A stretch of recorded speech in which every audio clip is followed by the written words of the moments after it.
Hi, I'm Josh. I'm Sam. Welcome back to the podcast after the bonus content. That was not expected. The pilots muttered and exchanged startled looks. The Womp Rat Kid? Cole demanded, drawing an exasperated look from Puck.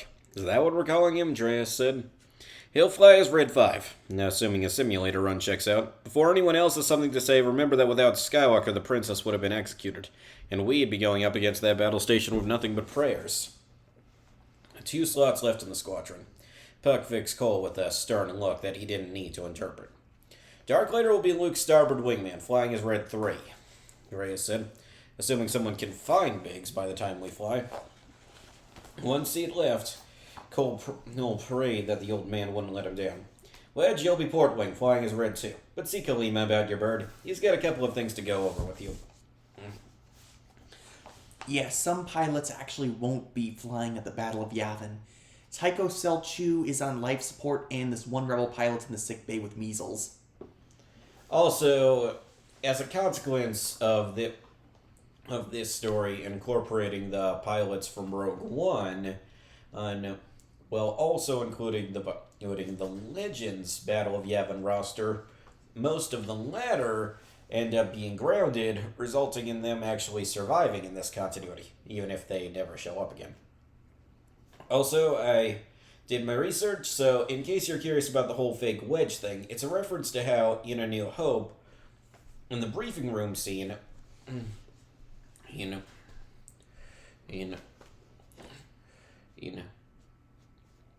Wedge is portrayed by Colin Higgins, when in the rest of the original trilogy, including his other scenes in A New Hope, he is portrayed by Dennis Lawson. And apparently, Colin only filmed that one scene before he got fired and replaced with Lawson. And also, interestingly enough, all of Lawson's voice lines were dubbed over by David Ankrum, apparently because they wanted all of the rebels to have American accents, and Lawson himself has a Scottish accent, actually being the uncle of the Scottish Ewan McGregor, who himself does an English accent whenever he shows up, because he's playing the same character that Alec Guinness hit, and I'm getting off topic. But yeah, that's kind of why Wedge's voice sounds so weird, because as in Empire Strikes Back, Lawson tried to do an American accent, and it really doesn't work, so he just stuck to his native Scottish accent for Return of the Jedi. But back in A New Hope, that was all Ankrum. Okay, I'm getting off topic. He's got a couple of things to go over with you. Cole leaned against the wall and stared down at his flight suit, numbly registering the chest-mounted life support unit he and the band of signal flares around his lower leg. Both useless. He didn't need gear to sit and wait while others did the job he'd been meant to do. I'm not much for speeches, but it seems like the occasion calls for one, Drea said.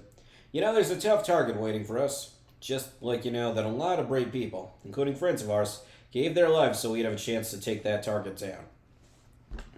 Someone clapped a couple of times, stopping when no one joined in. I know awkward moments like that. Well, you're every bit as brave as they were, Drea said. I saw that just a few days ago. I know in the next hour I'll see it again. We'll rely on one another up there like we always do. And Neds, I think this wasn't plugged in. Alright, I'm sure you all could hear us relatively well. Because, let's face it, we're not doing that again. Okay. Now it's working. I'm not sure if anyone's even watching these things anyway, but they're still fun to make, at least.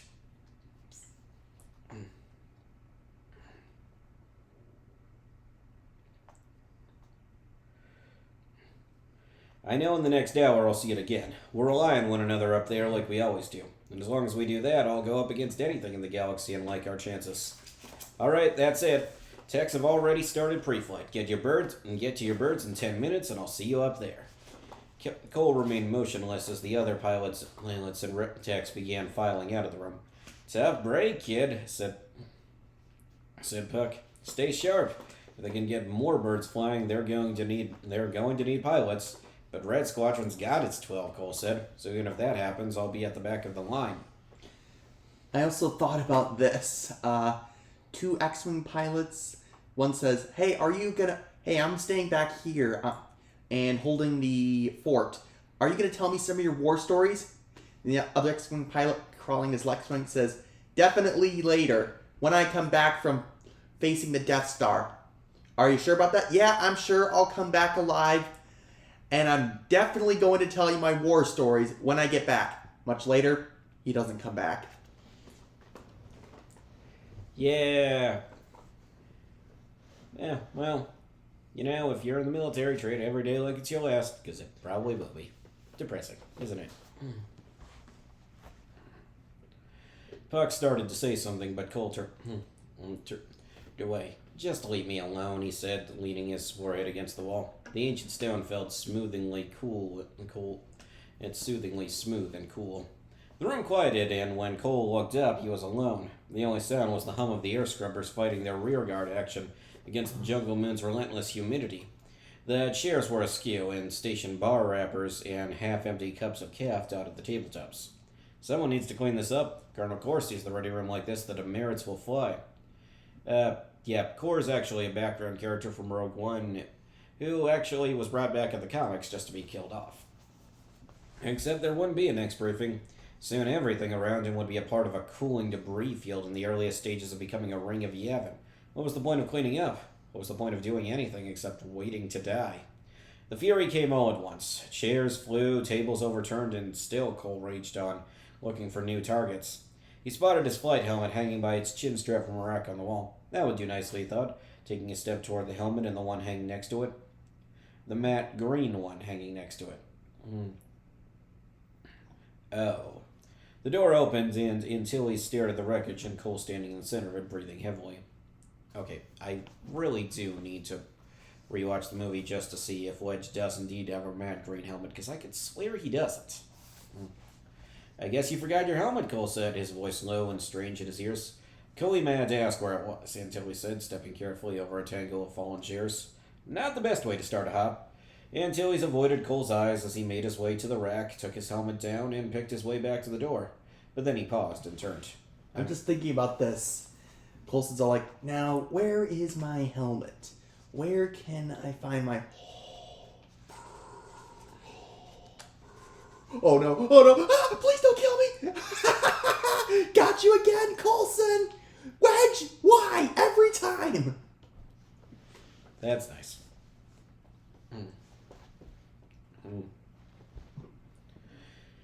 Antilles avoided Cole's eyes as he made his way to the rack, took his helmet down, and picked his way back to the door. But then he paused and turned. I'm sorry you're not going out with us, Antilles said. I mean that, Cole. And I had nothing to do with that idiot nickname. You've got no reason to be sorry, Cole said with a smirk. You get to fly against the Empire while good pilots like me sit down here and do nothing. Just remember that you're flying for all of us, and you better not let us down. The rebellion, the only place where flying into certain death is considered a privilege. Antilles nodded, but his eyes had turned hard and flinty. I'll fly for you, Cole, and for a lot of other people too. Old Galaxy's counting on us, you know. You're not alone in this fight, and you never will be, unless you insist on pushing everybody away. The sound of Antilles' departing footsteps grew fainter and was lost amid distant voices, whining machinery, and muffled announcements. The activity of a rebel base ready for war. Cole listened for a moment longer, then began to right the tables and chairs.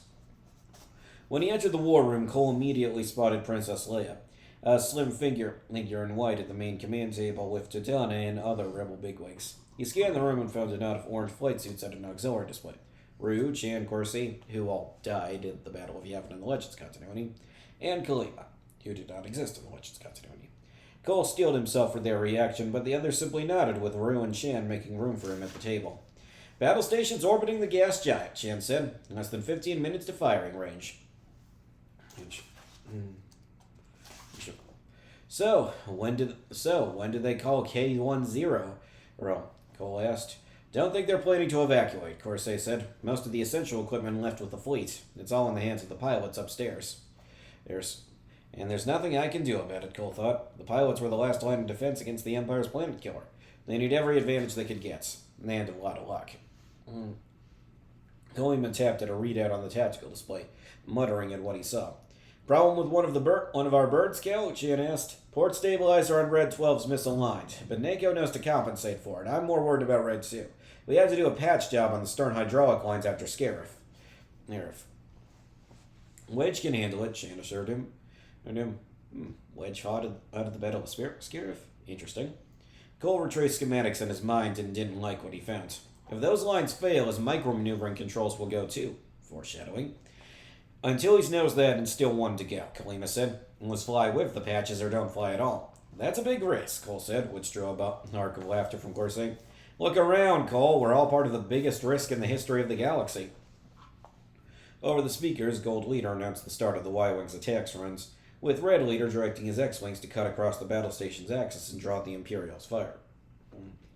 Cole stared at the tactical display, trying to match the bright blips indicating the fighter's positions and collisions with the chatter on the Squadron channel. The X-Wings had broken into pairs and trios, raking the surface of the battle station with laser fire. They were a distraction, harrying the Imperial defenses while the Y-Wings raced for the vulnerable exhaust port. Pilots he'd served alongside were risking their lives for a slight increase in the Alliance's odds. They're outflying those turbo lasers, Kelly grunted. Those guns are meant for capital ships, not starfighters. Obligatory. We count 30 rebel ships, Lord Vader, but they're so small they're evading our turbo lasers. We'll have to destroy them ship to ship, get the crews to their fighters. But then Porkins announced he had a problem, and the red dot that represented Red 6 slowed. An agonized yell was drowned in static, and the dot vanished. And now for the legendary line. So long, Piggy, Rue said quietly. You will be avenged. I'm sorry. And a lot... I can't help but think of rest in peace, Pinky Toe. You will be avenged. And check that off on the list of references nobody gets but me. An alarm sent controllers scrambling. Kalima waved a mottled hand at new lights blinking on the tactical readouts. Ties, Rue said. If the Empire's jamming our sensors, those fighters will be right on top of our birds before they're detected. A warning went out to the pilots, and the table became a shifting constellation of red and green. I just thought about this with Porkins. He's flying, gets hit by a TIE fighter.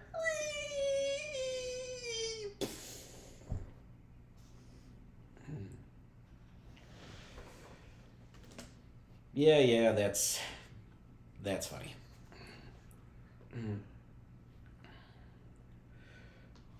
Cole realized he was gripping the edge of the table so hard that his knuckles were white. He told himself to relax, then realized the other pilots were doing the same thing.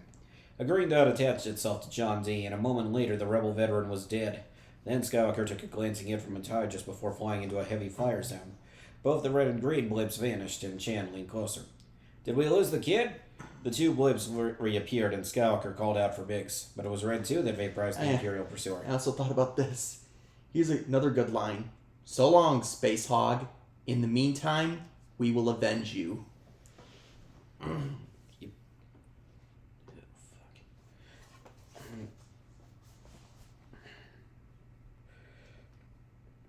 That's Antilles' third kill, Kalima said. Wish he wouldn't ride those patches so hard. Shh, Chan said. Gold Squadron's starting its attack run. Skull studied the telemetry from the Y-Wing sensors and shook his head. They've got no room to maneuver in that trench. With all those guns down there, their forward shields will take a beating. The Y-Wing pilots switched to their targeting computers, and numbers began counting down on one section of the readout. The guns! They've stopped, Gold 2 said in disbelief. A moment later, TIE fighters swooped in from behind. Gold tried to will the targeting numbers closer to 0. Then Gold 2 was dead, followed by Gold Leader. Gold 5, doomed, was warning Red Squadron that the fighters had come from behind. R.I.P. Davish Popscrail.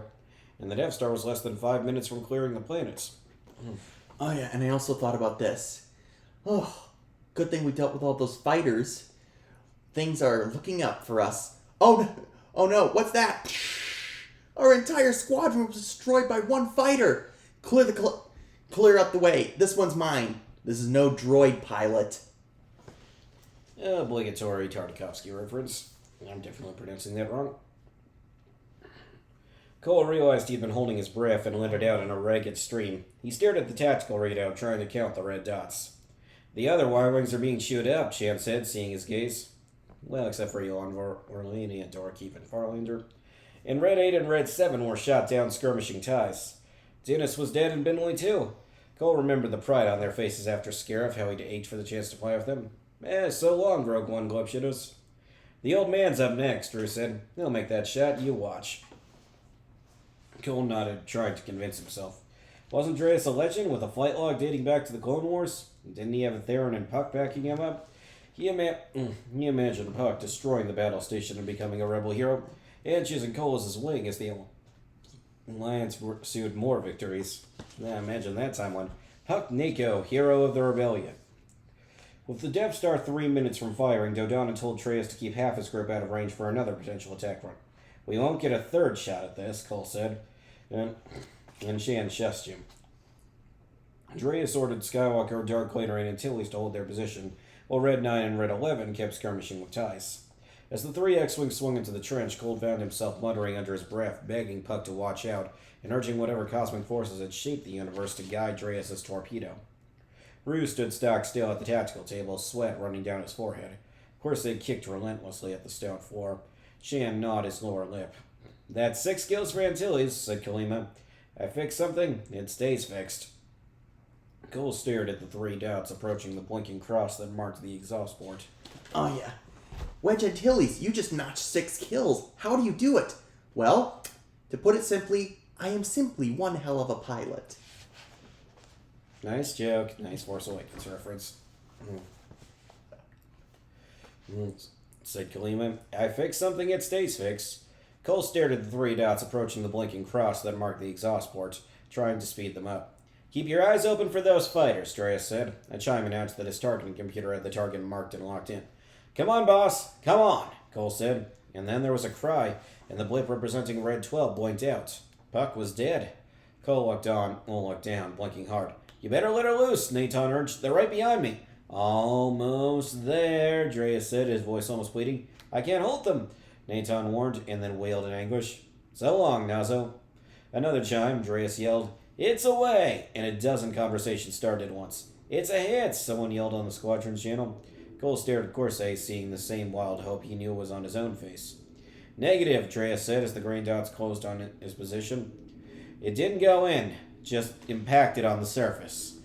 Meanwhile, while that's happening, a stormtrooper's fighting an Imperial Navy trooper. What's the reference? It's a comic. This one stormtrooper's superior officer was killed, and it turns out a Navy trooper was the one that killed him through reprogramming a bunch of droids. So the stormtroopers find the Navy trooper, and that stormtrooper, after killing the Navy trooper, dies on the Death Star. Okay, but what's the name of the comic? Well, I have it in the omnibus Empire at War. At War with the Empire. Okay, I'll check that out later. Just impacted on the surface. He ordered Skywalker to get set up for his attack run. And then the unmanned starboard engine was scrap. Dreas howled until his X-Wing smashed into the station's surface. A cool voice announced the Death Star's time to firing range, a minute in closing. Biggs, Wedge, let's close it up. No, said Skywalker, sounding far older than the young man in dusting clothes who sat next to Cole. 19 years old. Younger than we are now, canonically. We're going in full throttle. The 3 X-Wings raced into the trench with Skywalker leading and Darklighter and Antilles farther behind. The 3 amigos. To impede the fighters everyone knew were coming. At those near suicidal speeds, Cole knew any mistake would send a starfighter careening into the trench wall. Or another T-65. Red 9 vanished, leaving Red 11 as a solitary red blip surrounded by green dots. Get Sorrel out of there, Cole begged. He can't survive those odds. No, Chance said, but he can buy them a little more time. Ah, man, buy them a little more time. If I had $1 for every time a writer used that line, I might be able to pay for gas nowadays. Hey-yo! Man, can you imagine if someone watches these videos like 10, maybe 20 years from now, and Like, he's confused at that reference because it's super dated or something. One can only hope.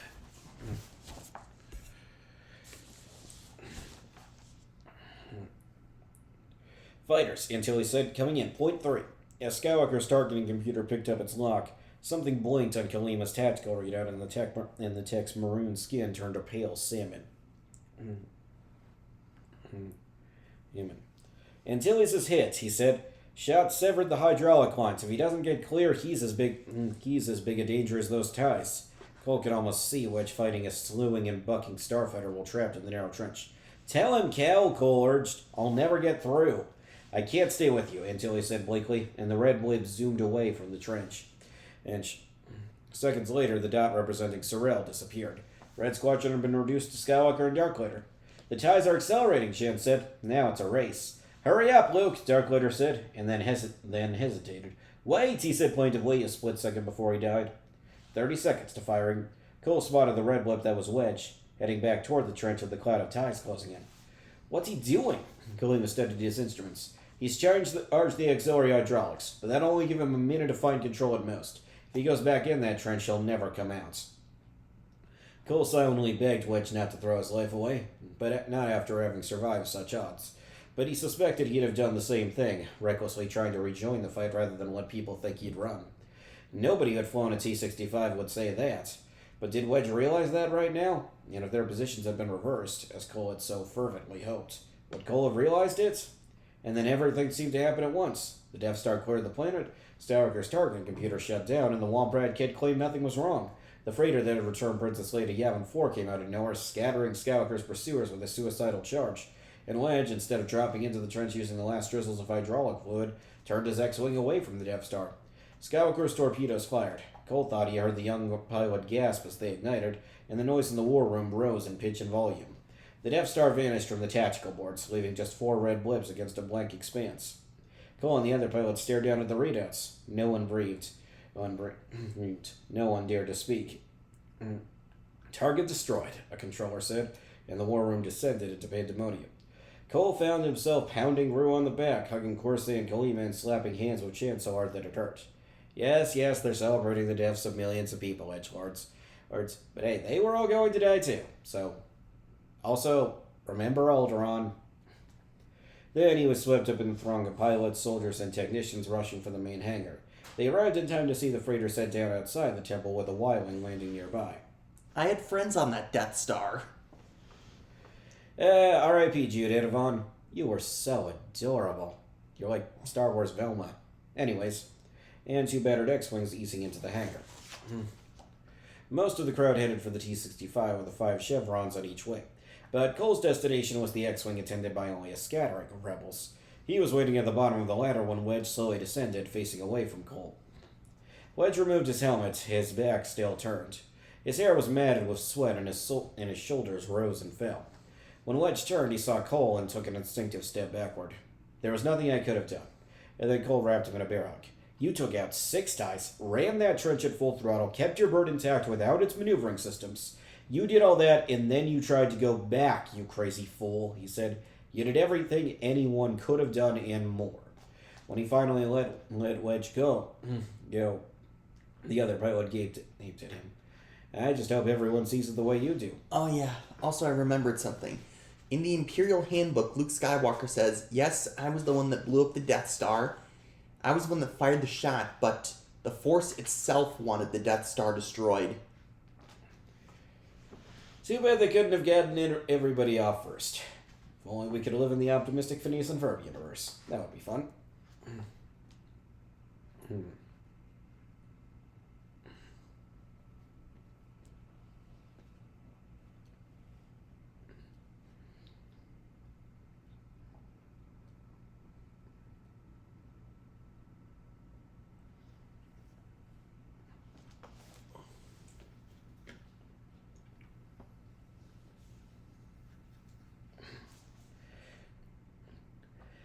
When he finally let Wedge go, the other pilot gaped at him. I just hope everyone sees it the way you do. Cole threw an arm around his shoulders. If they don't, tell them it was fake, Wedge, up there, he said. Because I'd be honored to be mistaken for you. For any of you. Now come on. There's a celebration waiting for us. Yes. Desert Sun by Pierce Brown. The fear, which I know will last till I see the winged eyeball silhouette of TIE fighters tearing headlong toward me through black space, metastasizes in my gut as Dodonna's briefing comes to an end. But there's another feeling, the same that I felt before the mutiny on the Rand Ecliptic. Peace. A feeling of serene completeness, as if the nomadic path that took me to the Imperial Academy, to my first post on the Rand Ecliptic, and to my subsequent defection to the Alliance has brought me full circle. Sam, you've read those comics plenty of times. Care to give us a recap? This is about Biggs Darklighter, one of the two kids from Tatooine who were also best friends with Luke. The other one besides Biggs that was best friends with Luke that lived on Tatooine was Janek Tank Sunbird. Tank was his nickname, by the way. By the way, I loved the Big Dark Letter comic as a kid. Thank you to whoever got that for me as a Christmas present or a birthday present. I can't remember him. As if parsecs from Tatooine, billions of kilometers from Tashi Station and the moisture farms of my family, and I found home again. I heard his voice in the briefing, and I saw his farm boy face, the same that used to smirk at me before a run on Beggar's Canyon, or when he'd waste a womp rat at full pitch. But still I didn't believe my eyes. The kid's sandy tuft of hair disappears out the tunnel from Dodonna's debrief like the rump of a fleeing bantha. And that's yet another case of the short stories contradicting each other, because Biggs clearly didn't know it was Luke in the last one until he heard about the womp rat thing. So, yeah, continuity is not the best here. But hey, I don't want to be nitpicky.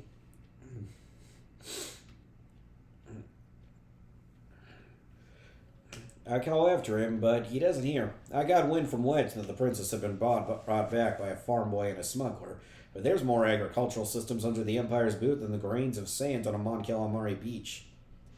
Wow, Mon Calamari has beaches? I didn't even know it had land masses. Even a top-of-the-line prodigal droid couldn't calculate the odds of the farm boy being a son of Tatooine, much less the only bush pilot beside myself who's ever threaded his way through Stone Needle in Beggar's Canyon. Radio drama reference. To be fair, it was already referenced by Shadows of the Empire.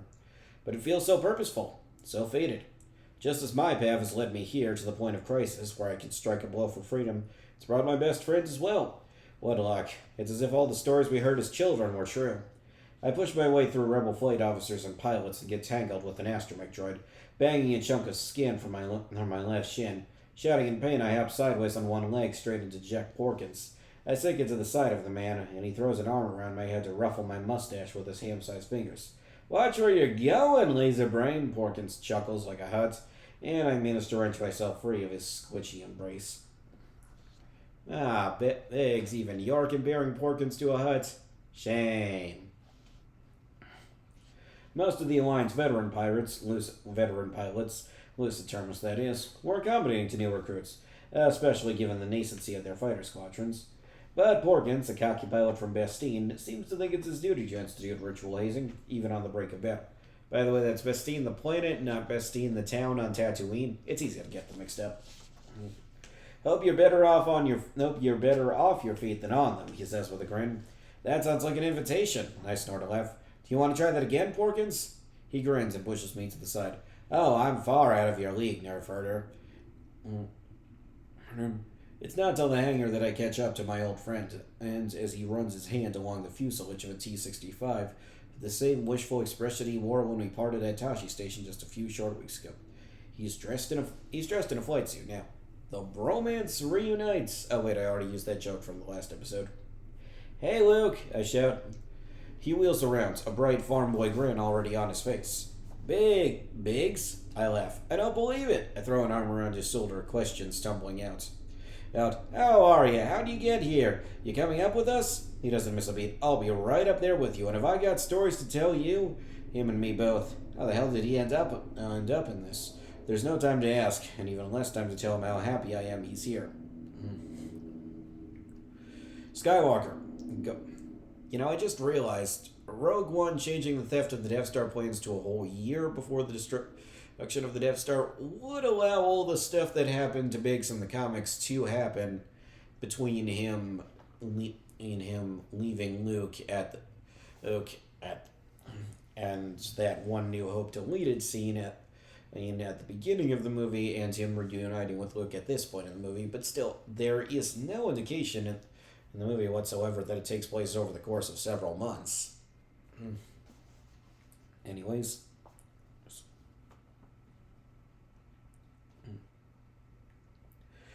Alright, Dave. Red Squadron leader approaches from behind and nods to the rested T-65. You sure you can handle this ship? I see the panic in Luke's eyes, and I cut in before he can answer. Sir, Luke is the best bush pilot in the Outer Rim territories. Garvin grins, knowing I don't give compliments lately. You'll do all right. They skipped the part where Dave mentions that he fought with Anakin once. That was a neat backstory. The only backstory of the Rebel pilots that's actually memorable. Seriously, I just read a bunch of Wikipedia articles. I could not name a single one of these guys' backstories. They're all so generic. Luke smiles. Thank you, sir. I'll try. Garvin heads to his ship as Luke and I head down the line to our own. Gotta get aboard, I say, wishing we had more time. We'll hear all your stories when we get back, all right? He grins at me. Hey, Biggs, I told you I'd make it someday. He did, and I never doubted him once. Warm pride swells up in me like a twin desert sunrise. And I think how fitting it is that we are here, 2 sons of Tatooine. It'll be like old times, Luke. They'll never stop us. Insert tempting fate joke here. I leave Luke behind and find Wedge sitting on the boarding ladder to his cockpit. Biggs, he says with a distant smile. Who's the kid? Friend from home, I say. No, he said he joined the rebellion. Shame we don't have more Corellians. He grins. We'd have the Imperials running for Coruscant in a blink. Corellia. Why does everyone who's from there have to act like Han Solo? Seriously, even the Jedi. We got them right where we want them, I say. Good luck out there, Wedge. And to you, Biggs. We shake hands. I board my X-Wing and begin the pre-flight checklist with my astromech. As nearby technicians sheave their hydro spanners and shimmy off the aluminum engineer ladders. Aluminum exists in Star Wars? I feel happy, knowing that all my boyhood competition and camaraderie with Luke has led us here, prepared for this moment. We leave Base 1 behind, taxiing up away from the ancient temple, past the observation obelisk where sentries wave good luck, up from the sea of jungle toward the pregnant red hulk of Yavin. We breach orbit, and I feel space untether me from gravity. My heart rushes in my chest, while at the same time it seems as if my stomach has made a migration up into my throat. I'm thankful the stars I passed on the jet juice. I'm thanking the stars I passed on the jet juice that Borkins was dishing out at last night. Our squadron circles Yavin, and we see it for the first time. A pale gray orb hanging in space like an untethered moon. Men built this. I'd say it was impossible if I didn't see it with my own eyes. Our 30 tiny ships are nothing but gnats on a bantha. The joy I felt in the hangars eroded by fear. So long as I was the only one exposed to this fight, the fear was somewhat manageable. It's something I could shove deep down into my stomach and forget like it was my private dark secret. But with Luke here, the fragile memory of home, friends, and family feels so very exposed, as if it could be broken at any moment. And the Leviathan is what will do the breaking. Gartman's voice comes over the comm units. All wings report in. Red 10 standing by. Red 7 standing by. Red 3 standing by, I say. I should look up the roster. The confirmation idles down the rest of the squadron until I hear Luke's voice. The fear fades. It might not be sand under our wings, but we're yet to face a run we can't manage together. Lock S foils into attack positions, Garvin says. The Death Star expands till it consumes my entire viewport. There's still no sign of enemy fighters. Can they really be so arrogant? My ship begins to shake. The control stick bucks against my hands like an unruly eel. We're passing through a magnetic field. Hold tight. Switch your deflectors on. Double front. Look at the size of that thing, Wedge murmurs. I hear the fear in my friend's voice, the same fear that would steal the courage from me. It sweeps through the squadron as we coast toward the killing station. Inside are the men who destroyed Alderaan, a peaceful planet if ever there was one. How many more will suffer if this evil is not taken down here and now? Got the chatter, Red 2, Garvin says. Accelerate to attack speed. I shake myself in my cockpit and push forward on the throttle. We race closer, till the station seems all there is. A hulking, impossible spear of bone-hued metal and turbolaser towers and defense installations that jut up from the station's skin like ingrown hairs. This is it, boys. Red Leader, this is Gold Leader. We're heading for the target shaft now. We're in position. I'm going to cut across the axis and try to draw their fire. Garvin's X-Wing banks hard diagonally down at the surface of the Death Star. I bank my ship to follow on a lazy corkscrew. A fury of green laser bolts lands up from the gray landscape, burning through the black of space. They pass harmlessly. The tower is too slow to track us, as Luke, Wedge, and I skim close to the surface of the station. Heavy fire, boss. 23 degrees, someone says. Yes. I see it, Garvin replies. Stay low. Our these ships dip and weave through the communications and anti-aircraft towers. This is Red 5. I'm going in, Luke says as he peels off from Wedge and me and dives toward a heavy turbolaser tower. His lasers burn across a trench line, taking furrows in the middle. But he's going in too hot. Luke, pull up, I shout. At that last moment, a ship pivots up from its collision course at the station and bounds away. Are you all right? I got a little cooked, but I'm okay. I say in relief as Luke forms up on Wedge and me. There's hardly time to reorient. Fire from dozens of turbolaser cannons laces the dogfight. Garvin, cool under pressure, identifies the source. There's a lot of fire coming from the right side of that deflection tower. I'm on it, Luke says, hungry for another attack run.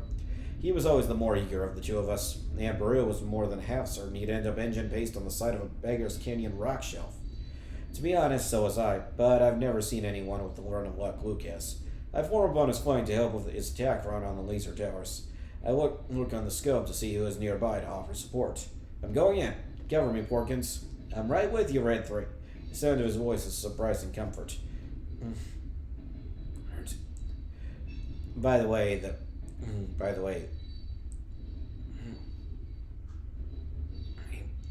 Biggs is Red 2. Wedge is Red 3. Right? Oh wait, no, I got them mixed up. Now, my brain.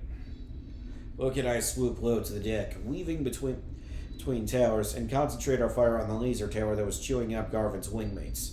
It flashes and glows as our cannons melt into its reflector shields, and then detonates as Luke and I soar past. Just like bullseyeing womp rats. I whoop in exhilaration. Then Porkins' voice comes frantic over the comm. I've got a problem here, he says from above. I watch him on my scope. He's pinned in a field of overlapping fire and hit bad in the fuselage. Eject, I say. No, I can hold it. A second later, a laser enters the belly of the ship and detonates it from the inside. I look for sign of an ejection, but there is none. Porkins is dead. Well, I mean, even if he did use his ejector sheet, he'd just be immediately shot by the TIE fighters, but sure. Speaking of which, I barely have time to register the loss when Base 1 hails us. Squad leaders, we picked up a new group of signals. Enemy fighters coming your way. My scope's negative. I don't see anything, Luke says. And neither do I. I crane my neck around to scan the space station above me for the eyeballs. Pick up your visual scanning. Here they come. Visual scanning, as in just look out the window. Watch it, you've got one on your tail. A cloud of fire ignites and dies as the X-Wing disintegrates its starboard. You picked one up, watch it, Luke shouts at me. I wheel my head around, juking and spiraling to confuse the TIE's targeting computer. I still haven't spotted him. I can't see him. I veer away from the Death Star to gain room to maneuver. The TIE's lasers lick past me. The hairs on my arms stand out. A weight grows in my guts. I jerk on the control stick. This guy's good. He's on me tight. I can't shake him. I'll be right there, Luke says. I even out, presenting the TIE pilot with a clean shot, making him an easier target for Luke. He drops him behind the TIE and sends a salvo of lasers into its rear fuselage for a clean kill. Yeah, I'm struggling to come up with stuff to say about this one. It's pretty much just a play-for-play of Biggs' scenes in the movie itself. Dialogue is repeated word for word. I'm not sure what I can add here. All right, good shooting, Luke. Thanks, Biggs, but we're not out of this yet. I swerve my X-Wing back toward the Death Star and strafe several turbolaser towers that are peppering the Y-Wing Gold Squadron. 2 detonate spectacularly. Above me, Luke has picked up a TIE on his tail. Debris shears off the top of the X-Wing, just behind the pilot's canopy. I shouldn't have gone for the laser towers. I left him exposed.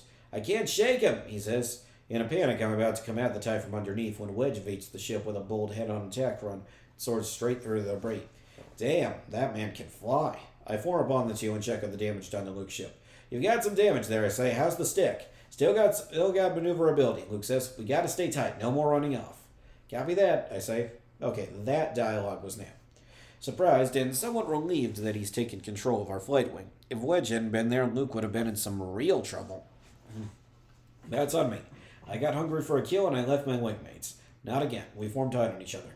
Red leader, this is Gold leader. We're starting our attack run. I copy, Gold leader. Move into position. Free from the harassment of the destroyed laser towers, the Y-wings dive into the trench. Slower and older than the T-65, they're more vulnerable to the enemy fighters and stronger against entrenched elements. Red Squadron provides cover for the Y-wings as they continue down the trench. You know, it just occurred to me, there's no way that was the Death Star's full complement of TIE fighters. So, Vader or Tarkin or someone must have been deliberately holding back out of overconfidence. That really did them in. Red Squadron...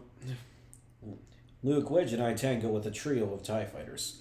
Lasers splash against my front deflectors. I juke upward and let off a stream of fire, clipping the solar panel of the TIE. It careens sideways into its wingmates, which Luke shreds with his lasers. Wedge spirals downward and kills the last fighter as it heads for the Y-wings. But as we tangle with them, 3 marks slip underneath our dogfight and dive into the trench after the Y-wings. 3 marks at 410, I say. I swear in the movie he says 210. We gotta keep them off the Y-wings, Wedge says. We never get the chance. Another squadron of TIEs appears on our sensors, swarming us and cutting off our path. There's no time to think. The chatter dies, and Luke and I float together wordlessly through the dogfight as if attached together with tow cables. Synced in perfect precision, one baiting the TIEs with eyes as the other hits them from the flank or rear. But even as we destroy the squadron, we hear the wires dying over the comms. Gold 5 to Gold Red Leader. I've lost Hutch. Came from behind. And Red Boys, this is Red Leader. Rendezvous at Mark 6.1. Wedge and I both copy. There's only 6 Red Squadron pilots left. The rest of the squadrons have been wiped out by the guns and the TIEs and whoever killed Gold Squadron in the trench. Another contradiction of the previous short story, because we know that there are 2 more pilots aside from the ones who did attack runs still flying around. Luke, take Red 2 and 3. Hold up here and wait for my signal to start your run, Garvin says as his 2 wingmates dive into the trench. We form up at the end of it, where a hole has been carved in the turbolaser defenses, and watch the skies for TIEs. Sweat stings my eyes. Our window is shrinking. Garvin's comms echo, almost inaudible as he carries down the trench into the teeth of the turbolasers. One of his wingmates' comms gets through. There's too much interference. Red 5. Coming in at point 35, Luke says. I see them. A flight of 3 TIEs diving down into the trench dozens of clicks away. One is larger than the other, swollen like a beetle with armor and advanced sensors. An advanced. Specifically an X1 rather than a V1.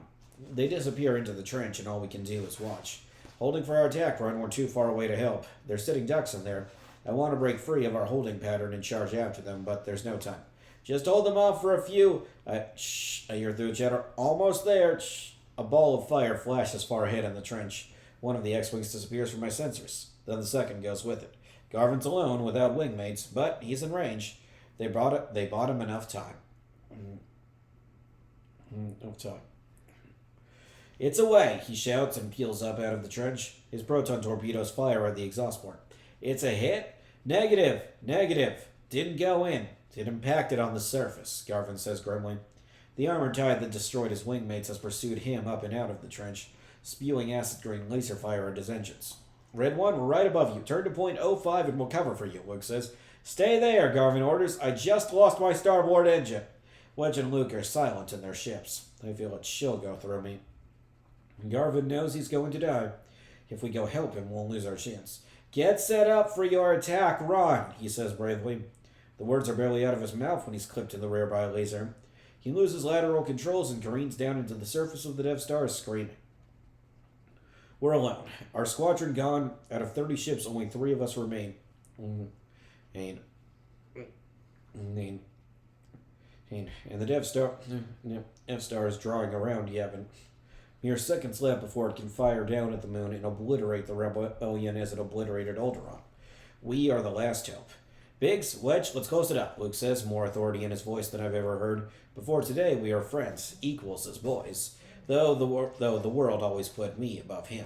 I was older, wealthier, better with the girls at Tashi Station. When I saw him in the hangar, I thought I'd show him the ropes. But he doesn't need me to teach him any longer. He's different from today from the boy I knew on Tatooine. He's a man now, and some strange calm fills his voice and soothes my nerves. We're going in. We're going in full throttle. That ought to keep those fighters off our backs. Right with you, boss, Wedge says. Look, at that speed, will we be able to pull out in time, I ask? I can practically hear him smile. It'll be just like Beggar's Canyon back home. Grinning ear to ear, I follow him into a dive toward the trench, my ship vibrating as the engines are pushed to their limits. Luke's in the lead now and good for it. He was always the better shot. We'll stay back just far enough to cover you, I say, remembering how easily Gold Squadron and Garvin's wingmates were picked apart. Art, I have to buy him more time than they did. He has to have a chance at the shot. And a hell of a shot it'll have to be. My scope sees the tower, but I can't see the exhaust port. You sure the computer can hit it? Wedge asked. Lasers spray fire down the trench at us.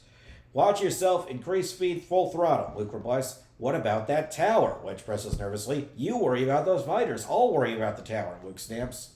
We race through the trench like womp rats with their tails on fire. Lasers burn past us, their green lenses filling our viewports as we juke maniacally within the narrow confines of the trench. It's a miracle we don't collide with one another or the walls.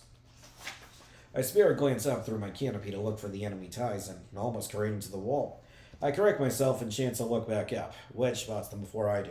Fighters, coming in, point 3, he says. They're directly on our engines, matching our breakneck pace. Their lasers flash between our S-foils before connecting with the engines of Wedge's ship. His X-wing bucks sideways, almost colliding with mine. I bank hard on my stick and skim a hand's breadth from the walls, nearly shaving off my right S-foils. I jerk back toward the center of the trench, weary of Wedge's wobbling ship. He could take us both out with his internal stabilizer malfunctioning. I'm hit. I can't stay with you, he says. Get clear, Wedge. You can't do any more good back there, Luke replies. Sorry. Wedge pulls out, and I'm left alone. My sensors are scrambled from the interference of the trench.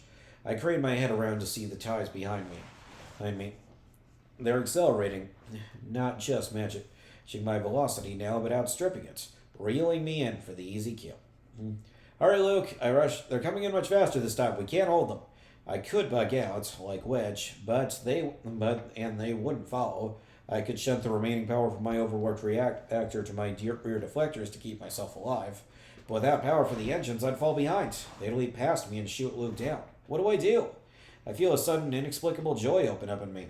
A powerful feeling of purpose, peace, urging me to make the choice I always would have made, to save my friends. I strip all power from my deflector shields and guns and put it into my engines, gunning them past the red line. My ship leans forward, a shield for Luke. But there's more power in the advanced tie behind me than in my X-wing. It accelerates after me. I glance back and hear the warning of a target lock. The comm disintegrates. Wait! I hear myself saying. To whom I don't know. Some man who cannot hear me. It wasn't supposed to end this way. I can't leave Luke yet. We have so much yet to do. First the Death Star, I thought when I saw him. Then the liberation of home, Coruscant, all the planets in the galaxy. Together, we'd be unstoppable. Quick, AO3, rewrite it so they do get married and adopt a dozen kids. I'm going to hell for that reference. Anyways, but a cold feeling of dread enters me now as I see the green lasers leap through space and collide with my engines. They shear through the hull of my ship and out the other side. A fire starts in my controls. Then another salvo eviscerates my ship. But beyond the terror, beyond the flaring light of my disintegrating hull, beyond the dark reaches of the Empire, in the endless black of space where stars burn like little promises of hope, I feel the wind of Tatooine sweeping across the desert, and hear the call of my mother for dinner. And now I know beyond a shadow of a doubt that Luke will not miss. The fear is gone, and then there is only peace. And in the Star Wars galaxy, the afterlife is objectively real, so guess I'll see Luke again, sort of, when they're all part of the Force together. Not the most exciting of afterlives, but hey, better than eternal nothingness. Existential Crisis Society, Grounded by Greg Rucka. Near a case I'm gonna assume it's pronounced Case and not Kase, sat on an empty proton torpedo crate in the former Masashi Temple on Yavin 4, and what the rebels used as their main fighter bay, with her boots dangling 8 centimeters from the floor, and she stared at nothing, and waited for the grief to come again. She'd been religious growing up, a gift from her parents, who had venerated the Force in the Fear Mist tradition. Gonna have to look that up. Their home had been their ship, and they'd had no world, just the endless repeating cargo runs from the core worlds to the outer rim to the mid rim and over. She'd been born on their ship. She'd lived the first half of her life on their ship. She had imagined she would die on their ship. Instead, it was her parents who had died, and their ship had been impounded by the Empire. In the space of 7 minutes, Nara Case lost her home and her family. In the space of 7 minutes, the Empire had made her their enemy. She couldn't remember any prayers, but that was all right, because an insincere prayer seemed to her less than useless at the moment. She was a small woman, 3 years shy of 30. Just call yourself 27. And the combination of a decidedly youthful face and small stature caused people, in particular new arrivals to Base 1, to mistake her for much younger than she was, and by extension, someone of little import and no authority. Her general appearance did nothing to correct this assumption. The mechanic's jumpsuit she habitually wore could, at best, be described as stained, and only the greatest charity would have gone on to call it flattering to either her frame or her figure. When she was only 7, she had discovered the hard way that long hair on a narrow crawl space could lead to getting hung up on the machinery, pain, and disaster. She'd shaved her head ever since, but the last week had been utterly relentless. Case had barely found time to bathe or eat, let alone groom or sleep. The result was now her scalp appeared as smudged and grimy as her clothes. Despite all appearances, however, there were those in the rebellion, and in particular the high commands, who would argue that Nara Case was one of the most crucial people on Base 1. Of those, at least 2 would have taken it further, and argued that she was one of the most critical people in the entirety of the Alliance to restore the Republic. Mon Mothma and Bail Organa may provide the heart and soul of leadership, but Nara Case, they'd have argued, puts the body in motion. Case shifted her crate on her crate, sore and tired, and continued to wait. Her tool belts, overloaded to the extent it now rode her hips rather than her waist, clattered softly in response. She tightened her grip on the data pad in her hand. She didn't look at it. She would have to soon enough. She would put that off for as long as she possibly could. The bay wasn't truly empty. It just felt that way, the same way a closet cleared of clothes feels empty, no matter how many hangers have been left behind. There were service vehicles and cargo... Nice metaphor. Analogy. There were service vehicles and cargo trolleys and load lifters parked all over the place. My first job was programming binary load lifters. Okay, I'm done. Sorry, like I said, with these Battle of Yavin... With all these rebel pilot stories, it's getting harder and harder to come up with new stuff to say, because boy does this book repeat itself a lot. Crates of ordnance, most of them as empty as the one she now sat upon, stacked up high against the walls. Fuel lines crisscrossed the floor of the bay, running from haste pumps and fuel cells curled around the many scattered repair fabrication stations used to keep the fighters fleet and fly. A couple of droids idled, duties complete and lost in electronic standby dreams. Aside from the droids, Nara Case was alone. The flight crews, all 67 sapiens she coordinated and guided through every hour of the day, just called the people, day in and day out, had left shortly after the last fighter lifted off. Many were now crammed into the pilot's briefing room, where they could watch the telemetry data come in live from the battle about to be joined. Those who hadn't gone to the briefing room were likely clustered in or around the command center itself, hoping to do the same. Anywhere they could see and hear the pilots flying into the mouth of Imperial evil. They'd watched every fighter they could for the battle. There had hardly been a point in holding anything in reserve, after all. 30 fighters divided into 2 groups, red and gold. Okay, so we know that blue and green squadrons didn't participate. Got it. 22 Incom T-65 X-Wings and 8 Cohen-Sayre VTL A-4 Y-Wings against the largest battle state... Wait, 22 X-Wings? I thought they only had 12. I'm gonna need to look this up.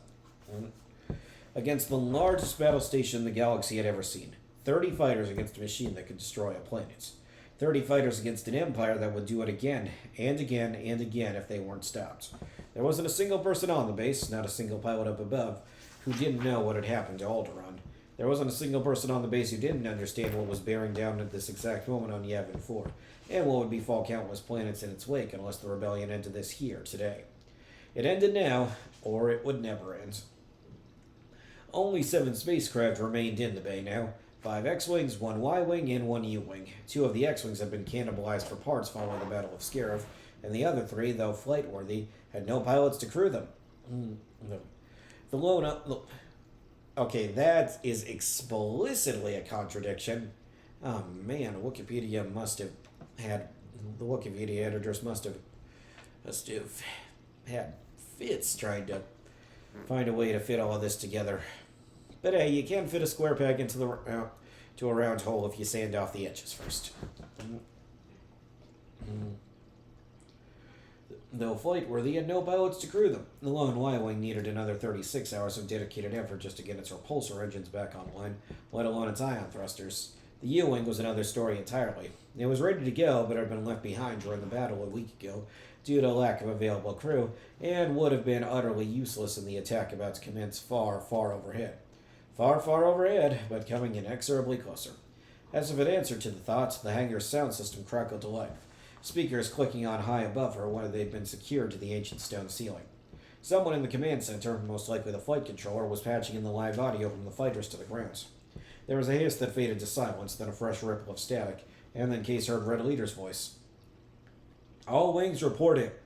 Red Leader, flying Red 1. Red 1. Pilots, Garvin Dreas. 21,082 flight hours, quadruple ace, 24 confirmed kills. Case thought automatically. Serious, sincere, precise. One of the most level-headed pilots she had ever known. Professional, that was the word. She had had a crush on him for the better part of a month after they'd first met, all because he'd taken the time to get down on his back beneath for Red 1, where Case had been trying to get the haptic feedback to properly compensate on the fighter's mag launchers. They'd spent 20 minutes under there, Dreas handing her tools and talking specs, and when they'd finished, he had given her a nod and a smile and turned to go. As he went, he'd extended his left hand, stroked the side of the fighter's fuselage like he was petting a much-loved beast of burden.